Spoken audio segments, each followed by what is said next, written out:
জীবনে সফলতা কি কেবল ভাগ্যের ব্যাপার? না, সফলতা হলো চেষ্টা, ধৈর্য আর নিজের উপর বিশ্বাসের ফলাফল। আমরা অনেক সময় ভাবি, আমার দ্বারা হবে না, ওরা তো অনেক ভালো, আমি পারবো না। এই ধরনের ভাবনাই আমাদের আটকে রাখে। কিন্তু তুমি যদি নিজের ভেতরের শক্তিটাকে চিনতে পারো, যদি নিজের স্বপ্নকে আঁকড়ে ধরো, তাহলে এই পৃথিবীর কেউ তোমাকে থামাতে পারবে না। ভুল করতে ভয় পেও না, ভুল করবেই, কারণ তুমি শিখছ, তুমি এগোচ্ছ। যারা চেষ্টা করে তারাই ব্যর্থ হয়, আর ব্যর্থতা থেকেই শেখা শুরু হয়।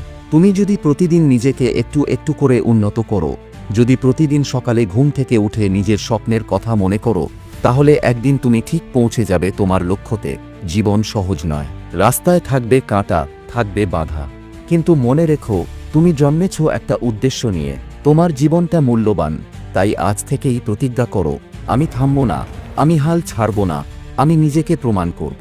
সফলতা তোমার দরজায় কড়া নাড়ছে, শুধু দরজাটা খুলে দাও, নিজের উপর বিশ্বাস রাখো, আর এগিয়ে চলো, তুমি পারবে।